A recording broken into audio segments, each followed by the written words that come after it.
Londres kuri metero 19, 25, 31 na 41 ku mirongo ya FM mu karere k'ibiyaga binini no kuri internet kuri bbcgahuza.com.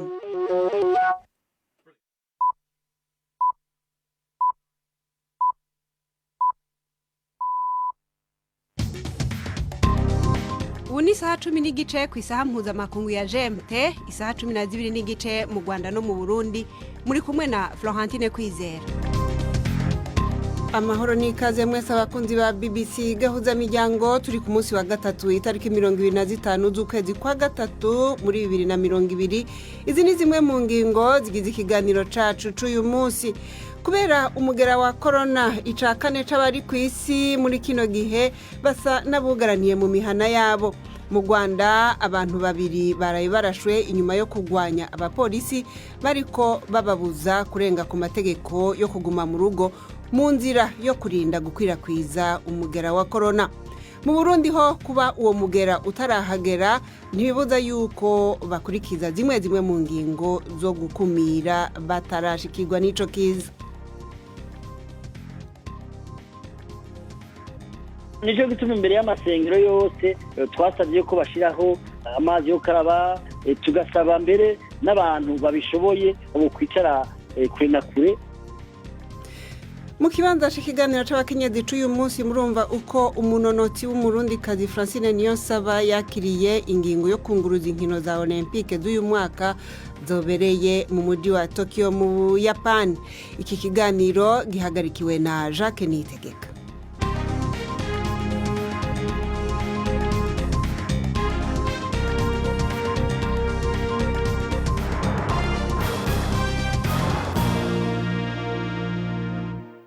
Imbere yo kuja kw'idonido ry'amakuru, Robert Patrick Misigaro abanza bacire ku mayange amakuru yo hirya no hino kw'isi avugwa hano kuri BBC.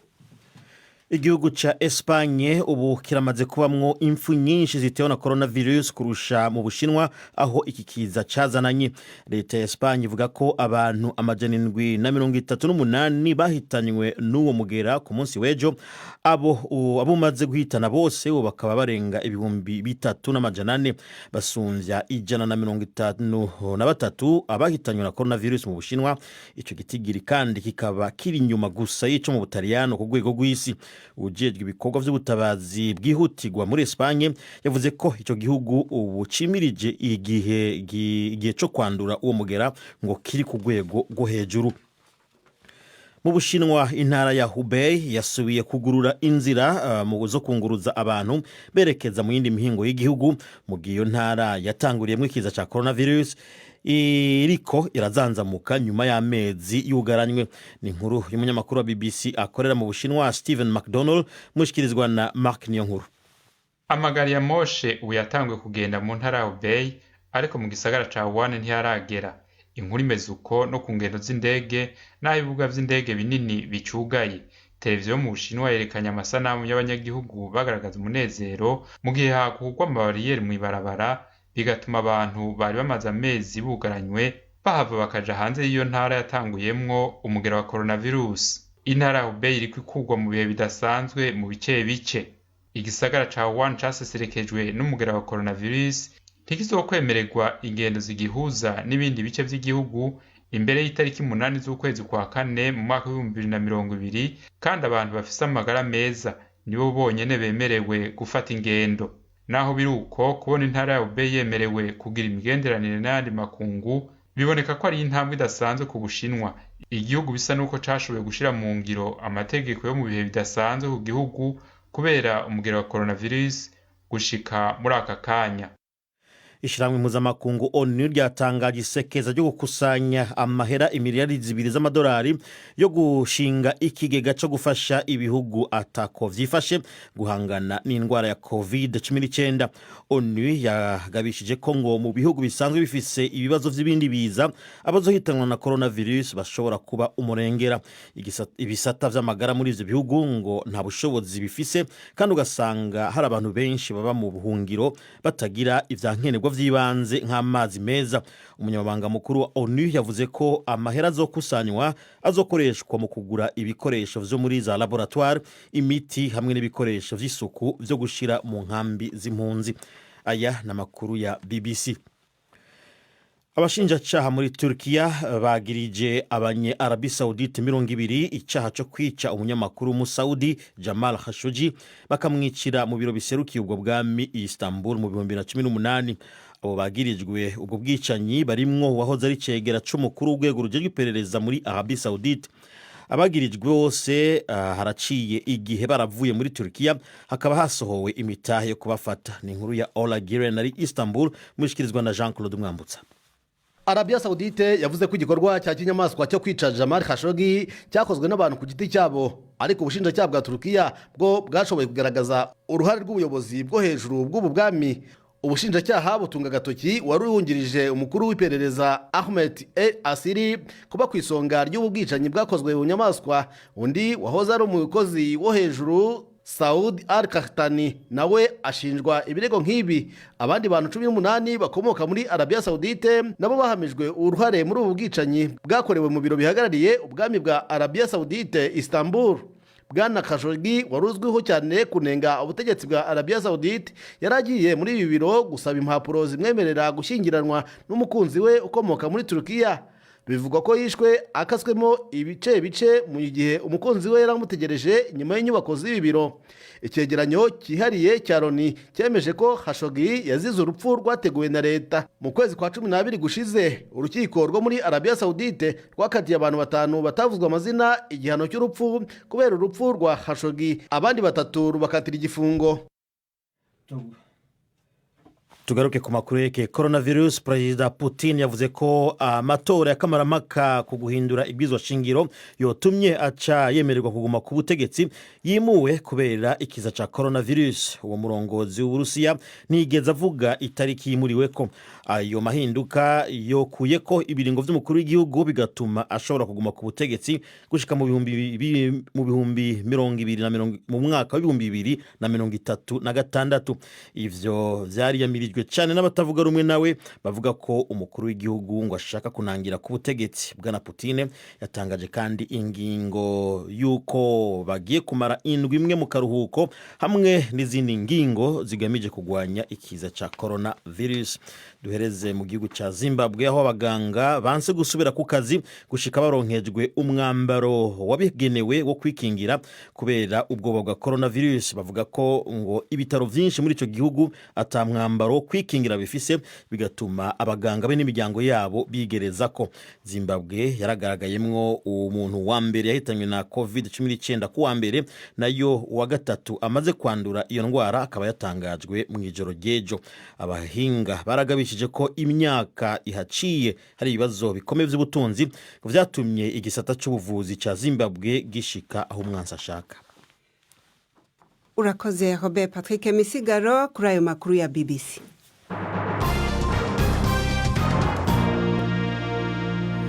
Yaramaze kubibabwira Robert yuko icakane c'ababa kw'isi muri kino gihe babayeho nk'abantu bugaraniye mu mihana yabo. Ibitigiri byamaze kumenyekana yuko banduye umugera wa corona kw'isi, ubu bikaba bigeze ku bihumbi 400, nayo abamaze guhitanwa n'ico kiza bariko begereza ibihumbi 200, abagera ku bihumbi 100 ariko barakize. Mu gihugu ca Espagne abahitanywe n'uwo mugera barenze ibiharuro byatanzwe n'igihugu c'Ubushinwa. Amakuru aturuka mu Bushinwa avuga yuko hari nako mu Buhinde avuga yuko hari mirongo miremire no kuhiganirwa kuronka ibyo basuma by'ibanze, mu gihe miliyoni ziharurwa mu majana bagiye nabo nyene kumara amahinga 3 bugaraniye iwabo. Ni inkuru ya Faranga kwayo.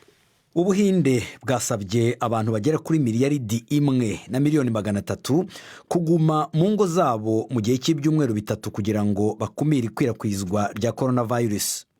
Ni icyemezo gitunguranye gifashwe mu gihugu kimaze kugaragaramo abantu 519 banduye iyo ndwara ya COVID-19, abagera ku 10 bakaba bamaze guhitanwa nayo. ariko leta y'Ubuhinde irimo gutanguranwa n'ishyano rishobora kubagwira. Hari amakuru avuga ko Ubuhinde bushobora kuba bufite abantu bamaze kwandura iyo ndwara bagera kuri miliyoni 300 kandi ko 4 kuri 5 bashobora kuba basinzikaye. Abantu bamaze guhitanwa n'iyo ndwara ku munsi muri Espanye bamaze kurenga umubare w'abishwe nayo mu Bushinwa. Ubu Espanye ibaye igihugu cya kabiri gifite imibare iri hejuru cyane ku isi y'abahitanywe na COVID-19. Iyo mibare yazamutse igera ku bantu 738 bapfuye ku munsi, ku buryo umubare wose w'abahitanywe na coronavirus muri icyo gihugu umaze kugera ku 3434. Mu Butaliyani ho bongereye ibihano ku bantu batubahiriza amabwiriza yatanzwe. Ubu umuntu wagaragaweho iyo ndwara iyo arenze kuri ayo mabwiriza ashobora guhanishwa izahabu y'amayuro abarirwa mu bihumbi, akaba yanafungwa imyaka 5.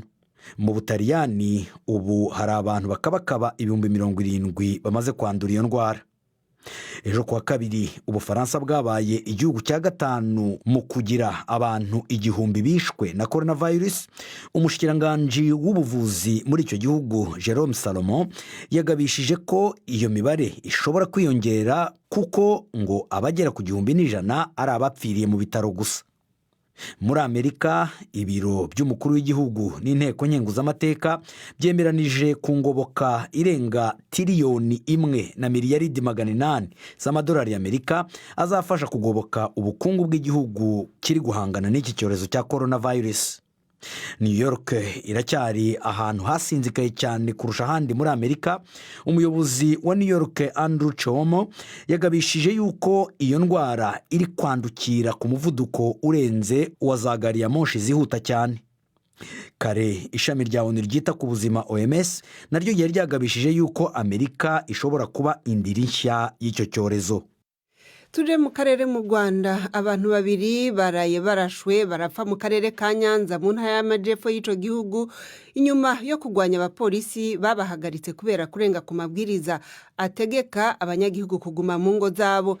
Igipolisi congeye kwihanangiriza abagerageza kurenga kuri ayo mategeko ategeka abantu kuguma mu ngo mu rwego rwo kugwanya ko icago ca coronavirus gikomeza gukwirakwira.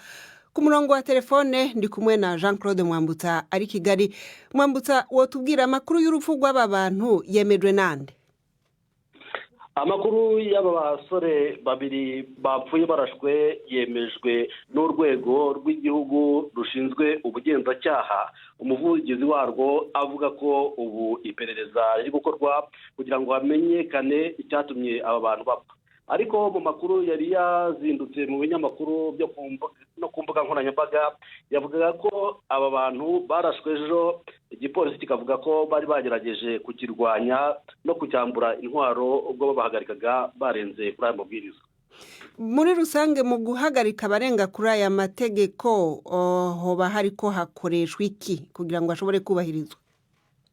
Biragaragara ko kugira amategeko yubahirizwe harakoreshwa imbaraga nyinshi cyane. Ubu nko mu mihanda ya Kigali y'umujyi wa Kigali aho tubasha kugera harimo abapolisi benshi cyane ku buryo bahagarika buri modoka yose ishatse gutambuka kugira ngo barebe niba umuntu ugerageje kugenda afite impamvu zihagije zituma akomeza urugendo rwe cyangwa se agategekwa gusubira iyo avuye.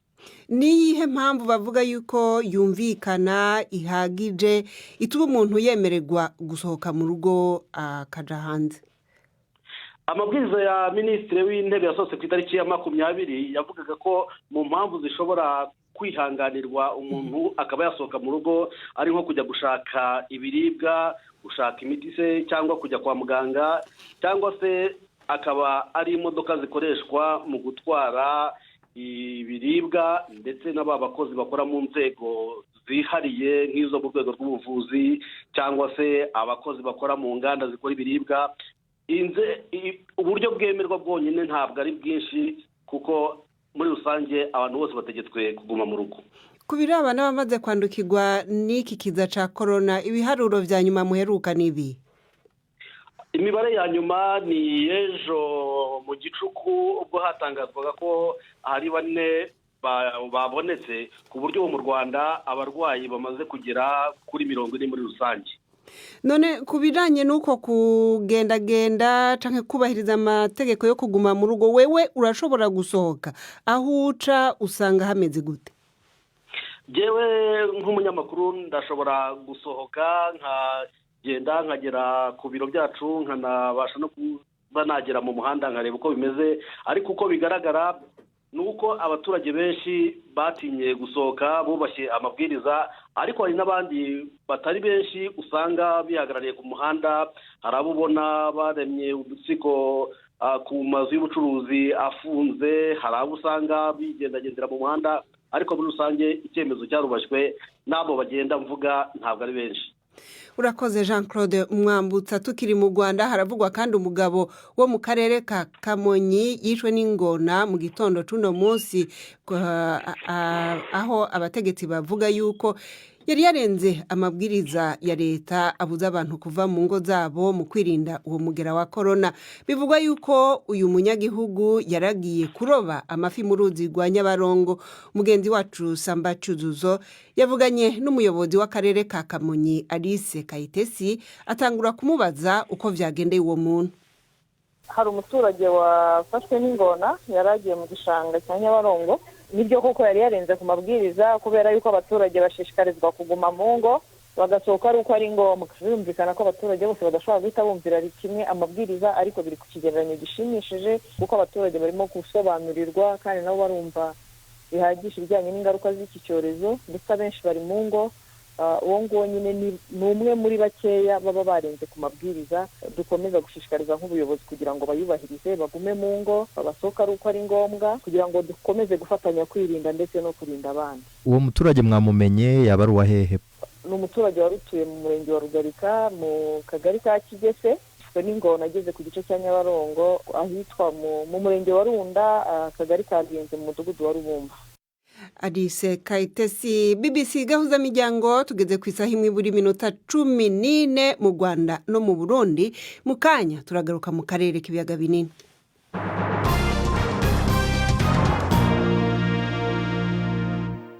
Turakomeza n'amakuru yerekeye ikiza ca coronavirus, ariko tuve mu Rwanda dukubitire n'ahandi mu karere ka Afrika y'ubuseruko, tumve naho uko guhangana n'ico kiza vyifashe.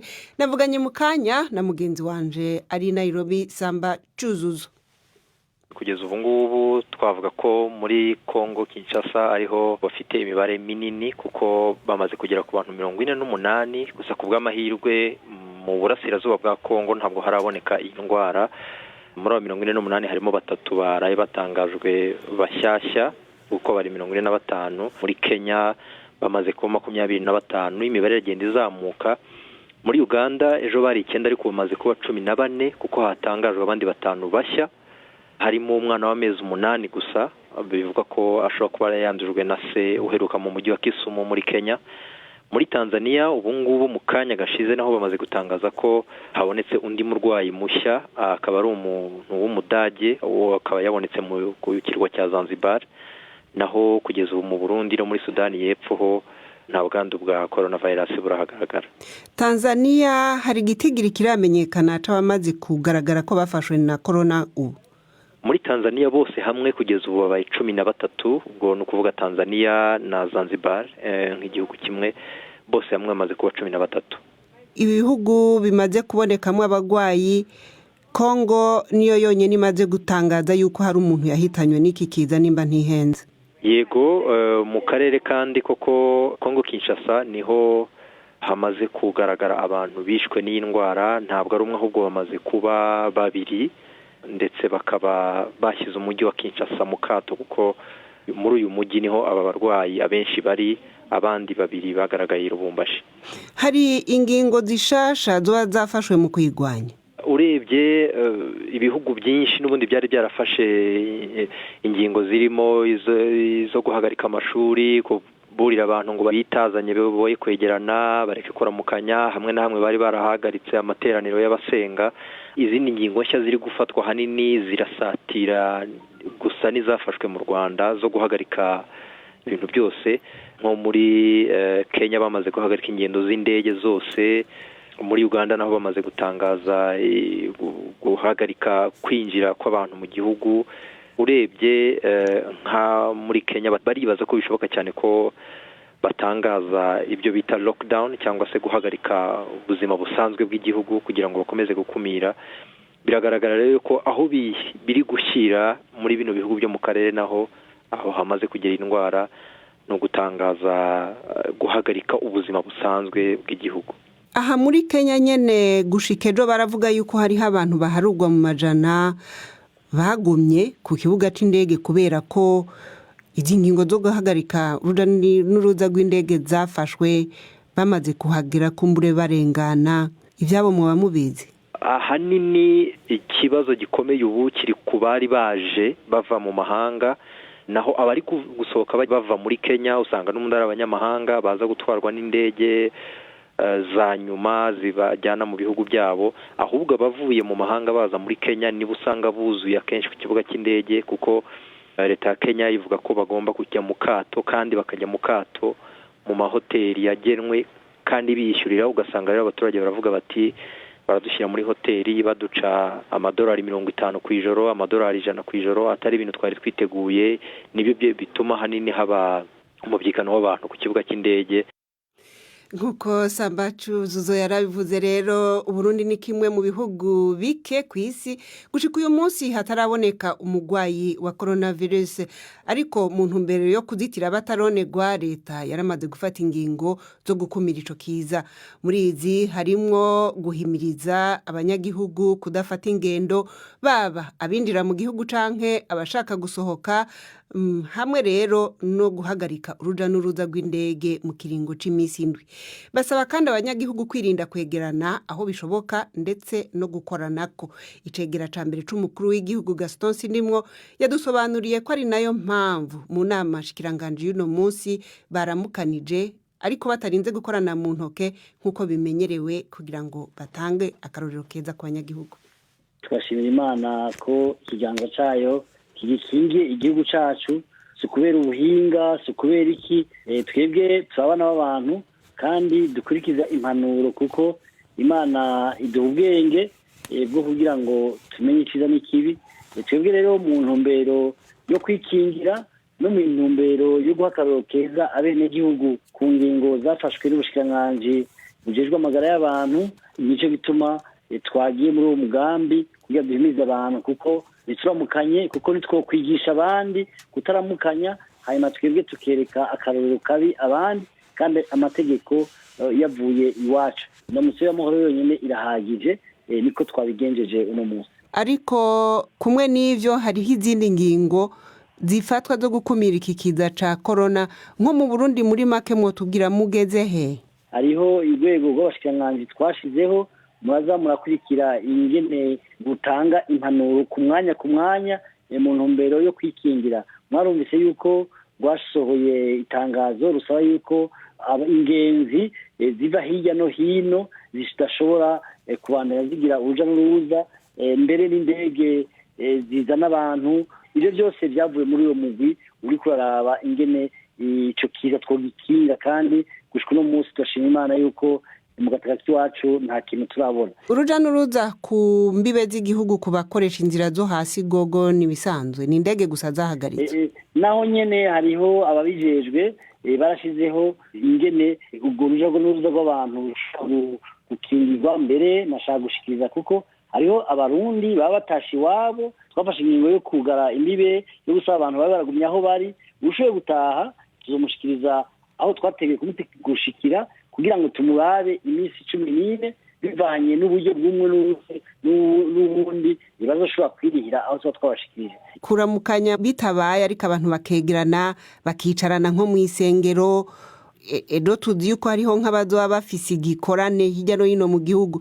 Ibi hari ico biheza bigahindura ku bijanye no kwikingira ko OMS itanga impanuro yuko abantu batoja hamwe boda nko ku metero zishika nka 2 n'imiburiburi. Ubwa mbere turiho kubw'Imana, niyo Mana, kuko nta decret ya OMS izoza ivuga ngo ndabihagaritse canke ndagize iki cyabiraje. Decret dufise ni y'Imana dukingire gusa, nta yindi. ariko kare mwari mwavuze muti imana ariko yaduhaye n'ubwenge bwo kumenya icyo dukora. nicyo gituma imbere y'amasengero yose twasabye ko bashyiraho amazi yo karaba, tugasaba mbere n'abantu babishoboye bo kwicara kure na kure. None nk'abantu barema amasoko boreka kwegerana gute canke mwishura abanyeshuri?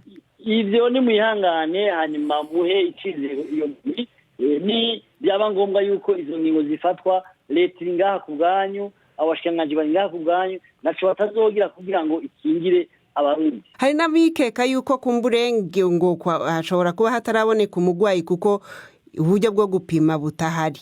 Twebwe ubushikiranganji bw'amagara y'abantu buriteguye kandi n'ibikoresho biriho kugira ngo uwo wese yo kwinjira umupime. Gaston Sidimwo icegera ca mbere c'umukuru w'igihugu Burundi. Ikiza c'umugera wa corona rero catumye kandi inkino za Olympique zobaye mu kwezi kw'indwi i Tokyo mu Buyapani zunguruzwa mu mwaka uza mu ntumbero yo kumenya uko bamwe mu bariko bitegurira ayo mahiganwa bavyakiriye. Twavuganye na Francine Niyonsaba, umunonotsi w'umurundikazi yatwaye imidari itari mike ku rwego mpuzamakungu mu gusiganwa ku metero 800. Yambwiye yuko yakiriye neza iyo ngingo na burya ico kiza ca coronavirus catumye bamwe bahagarika imyimenyerezo. Nabanje kumubaza ahari nuko amiriwe muri kino gihe. Ku busanzwe iyi ngingo jewe nari mu gihugu ca Kenya aho nari muri stade d'entraînement, hanyuma nakurikira amakuru mu ndwi iheze niho nataha mu gihugu kubera amasantere d'entraînement yaratanguye kugagwa, ibintu by'inkino byose byatanguye kugagwa no ku isi yose, ibintu by'inkino byari byugawe. Na cari gutuma rero nguma muri Kenya, naciye mpitamwo gutaha mu gihugu inyaruka kugira ngo na jensi mpave banyugarana kubera abona yuko ibihugu biza birafata ingingo kugira ngo bashire gukingira abanyagihugu. Undi mu Burundi. Uri mu Burundi uvyifashemwo gute? Ukora umunsi wawe umeze gute muri kino gihe? Mbandanya nkurikiza amabwirizwa y'abaganga bavuga nk'uko abandi babikurikiza. Twebwe abantu barasohoka, ndasohoka nkagira imyimenyerezo hanyuma nkataha. Ariko umwidegemvye urawufise? Jewe umwidegemvye ndawufise kuko ndasohoka, gusa umuntu abana yakwirikiza amabwiriza gukaraba kenshi nk'uko abaganga babidusaba, hanyuma nkirinda kuramukanya n'abandi bazi ko turi bato, bishika byo kuramukanya byo kukwana mu nda byo gusomana, ibyo nibyo umuntu abandanya yirinda. Ariko muri gym uragenda koga ibintu nk'ivyo? Muri gym naragabanije gatoyi, nirinda amantu zinge makeyi, ibikoresho bikendi ndikorana nkakora ibyo nategereza gukora kugira ngo umubiri ugume umeze neza. Muhira mu rugi wawe? Muhira mu rugi wanje. None urabona izi nkino rero bafise icizere yuko mu mwaka uza hoho bishoboka yuko bazozitunganya inkino za Olympique. Muri wewe wiyumva gute? Urakomeza kwitegura nk'uko bisanzwe? Hari cahindutse? Wumva umeze ute? Ni ikintu kigoye cyane ku batlete bari bamaze igihe bitegura. Uravye ho Jeux Olympiques yari iminsi yari isigaye, abanonotsi bari bariteguye, bari ku kivi, bari biteguye, barindiriye gutuka amahiganwa ahera. Hanyuma twebwe nta kiruhuko dufata, hahinduka gusa uko umuntu yahora akora, kuko ukora ataco ubona ka programme ubona imbere yawe, ugabanya programme yawe uko ukora amaentraînement mu biguma ukoresha, nta guhagarara. Ku basohoka barakora, hariho abakorera mu nzu kugira ngo umubiri ugume umeze neza. Nkawe muri kino gihe uhitamo gukorera mu nzu, uraja hanze, ubigenza gute? Ubigira gute muri iyi minsi? Ewe aho ndi mu Burundi ndacafite amahirwe kuko kiza n'ikiyadushikira kandi nibaza ko kitazoza, ahubwo nuko abandanya umuntu yikingira akurikiza amabwirizwa. Ubu ugenda ndasohoka nkakorera hanze, programme yoroshe itavuna kugira ngo ngume meze neza. Francine Niyonsaba.